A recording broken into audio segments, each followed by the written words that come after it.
సిరిసిల్ల జిల్లాలో కోళ్ల ఫారాల్లో విద్యుత్ అక్రమ వినియోగం వెలుగులోకి వచ్చింది. నిబంధనల ప్రకారం ప్రత్యేక కనెక్షన్ తీసుకోవాల్సి ఉన్నప్పటికీ కొందరు యజమానులు వ్యవసాయ కరెంటును అక్రమంగా వాడుతున్నట్లు ఆరోపణలు వినిపిస్తున్నాయి.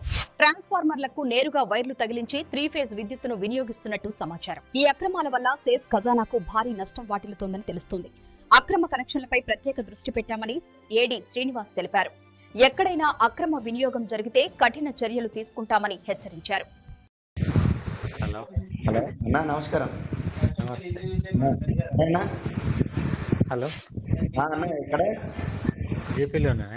ఓకే ఓకే, రావన్నా పని. చెప్పు. బిజీ ఉన్నారా? లేదు చెప్పే. ఇది మన దగ్గర ఇప్పుడు మన లోకల్ విలేజ్లో పోల్ట్రీ ఫారాలకు ఎంతమందికి మీరు పర్మిషన్ ఇచ్చారు అనేది నాకు కావాలి లిస్టా? పర్మిషన్ నాకు తెలిసి ఒక పెద్దవాని భాస్కర్ ఉన్నాడా, ఆయన ఒకటి జీపీ నుంచి తీసుకున్నాడు. మధ్యలో రాజా సద్దిరాజు కావచ్చు. సద్దిరాజు అక్కడ ఉంటుంది చూడు, మన ఏడ అంటే ఈ మాదిగల్ల గుడ్డం లేదా, అదే అటు లాస్ట్ అటు ఈ చంద్రమల్లేశము భూమి దగ్గర ఆయన ఒకటి ఎల్లమ్మ గుడి అవుతల ఆయన ఒక ఆయన డిటిసిపి నుంచి తీసుకున్నాడు ఆయన లోన్ గురించి. ఓకే ఓకే, ఈ రెండు అయితే నాకు తెలిసే. అయితే దాదాపు లేవు. అంటే మనకు లిస్ట్ అయితే ఉంటుంది కదా. లిస్ట్ మన దగ్గర ఎందుకు వెళ్తుంది? మన దగ్గర తీసుకున్న వాళ్ళదే వెళ్తుంది, వేరే వాళ్ళది ఎందుకు వెళ్తుంది? మరి వీళ్ళందరూ ఎట్లా మరి? నేను ఏమంటున్నా, మన దగ్గర నాకు ఐడియా ఉన్నాయి అయితే ఇవి రెండు మన దగ్గర ఇలా ఉన్నాయి. అవి ఇంటి పన్నులు కూడా ఉన్నాయి, వాటికి వాటితోటి ఉన్నాయి. కానీ వేరేటి మనకు ఎట్లా వాటికి సంబంధించి మన దగ్గర ఏముండదు కదా. మనకు అప్లై చేసుకుంటేనేమో ఫైల్ గిట్ట అన్నీ ఉంటాయి అట్లా.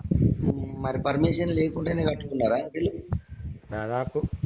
వాళ్ళు అప్పుడు తీసుకోమని చెప్పినా కానీ అగ్రికల్చర్ కింద అని చెప్పేసి మాకు లోన్ బీన్ ఏం అవసరం లేదని.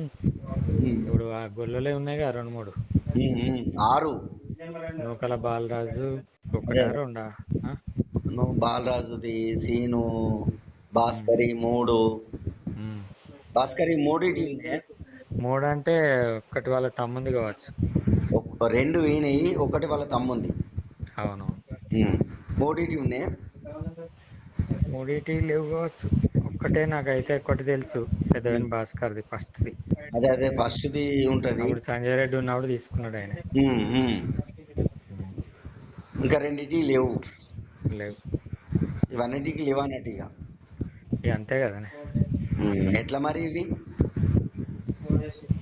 ఎట్లా అంటే ఇక వాళ్ళు అది మనకు అవగాహన లేదు. అది అగ్రికల్చర్ కింద అని చెప్పేసి అన్నారు అప్పుడు. మరి అది ఎట్లానో తెలియదు. అగ్రికల్చర్ కింద అని అంటే వాటికి లోన్ ఇయ్యరు. ఎందుకు ఇయ్యరే? ఏమో ఇవాళ ఎట్లా తెచ్చుకుంటారో కానీ. మరి పర్మిషన్ లేని లోన్ ఎట్లా ఇస్తాడు? ఇక ఎవరెవరు తీసుకున్నారు ఏం కదా అనేది అంతది. ఏమో ఇక అది మనకు తెలియదు. ఈ రెండు అయితే నాకు తెలుసు. సరే అన్న, ఓకే.